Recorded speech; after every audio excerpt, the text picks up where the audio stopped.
Ladies and gentlemen, welcome back to the analysis of YOLENO TV. I hope you're well from wherever you're watching this channel. Justin MUTURI hurriedly handed over office to Prime Cabinet Secretary Musalia Mudavadi. That move took place even though we know that the person who was supposed to be handed over to is Honorable Geoffrey Ruku. I must thank my brother, the PCS, because we took him by surprise also, that there was that communication and that we were coming to hand over. But you know, the beauty about it is that he is an old hand in handling government matters. So nothing can be totally surprising to him. So the big question that has been trending, ladies and gentlemen, is why did William Ruto rush that handing over? There are two things, ladies and gentlemen. First, Ruto is touring Mount Kenya and he's going to go to Meru and most likely is going to go to Embu. I've not checked the itinerary well, but it would have been quite embarrassing if Ruto had finished it 5 months. I mean, his 5 days tour, and then Geoffrey and then the incumbent who has not handed over, talking about Justin MUTURI, fails to show a visit. I mean, it fails to attend any of his tours. It would have been pretty embarrassing. The second thing, this relationship between Ruto and Justin MUTURI seems to have reached a level whereby ilikuwa ni kama ile ya Rigathi Gachagua na yeye.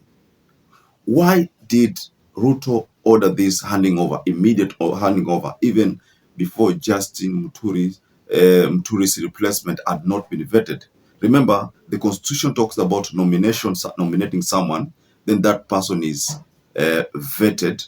If at all jina ikipita, that is when now sworn in and then handing over is done. That did not take place. So in this analysis, ladies and gentlemen, I want us to debunk this situation that the country was confronted with. But before we do that, kindly like this video, subscribe to this channel, and thank you so much for all of you who have been supporting us.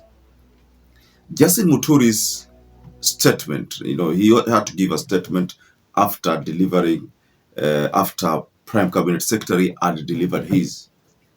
But there are things which I was trying to observe from the statement from Justin MUTURI. And one thing, Geoffrey Ruku being the person who is nominated, just like we told you in our previous analysis, is a member of parliament and a DP. And the DP is led by Justin MUTURI.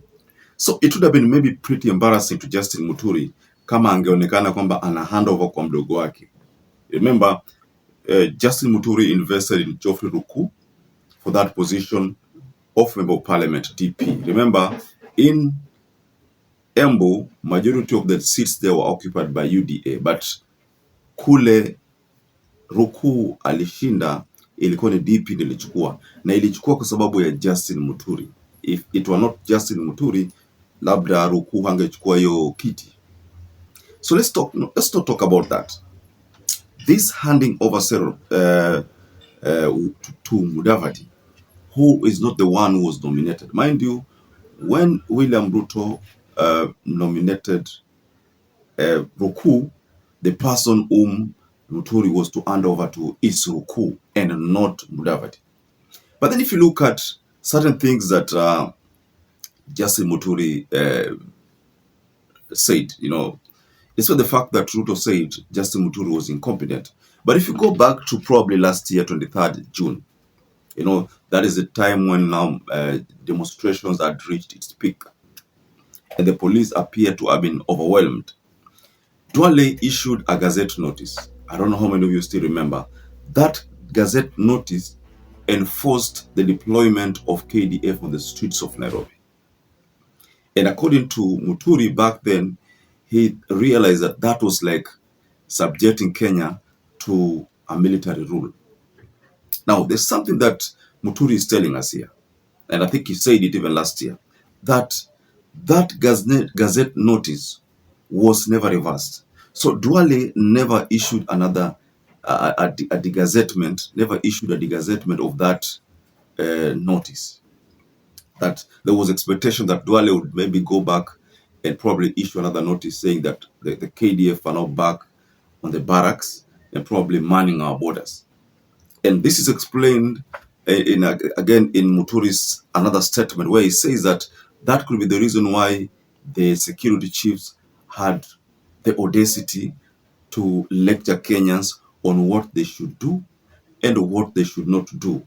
They had a right to, because that's a responsibility to make sure that security prevails. That's why they talked about the must go chant. You remember Kariri's statements that did not sit well with majority of opposition leaders, Gachagua included. So, in very few words, I could say that there is a military's hand in this enforcement of handing over. Why would Justin Muturi rush to hand over to Mudavadi? In fact, he was not even given time to even recollect himself, to prepare even a statement for the handover. I think based on the story that is trending, ni kama hii kitu ilifanyika haraka sana. Ni kama yeye mwenyewe pia alishtuka, alifanyika haraka sana. Because labda alitarajia kwamba kwanza, kwa sababu ni rukuu mpaka apitie grilling kwa bunge, kwanza bunge mpaka imwendoze, alafu Senate lazima imfanye grilling, akipita ndio rais aende akaswear in, akisha swear in sasa wana organize ile handing over. That never took place. So the person who has been given that position, which I think is not constitutional, is Prime Cabinet Secretary Mudavadi. So Mudavadi kama ni yeye ndio minister saizi wa public service.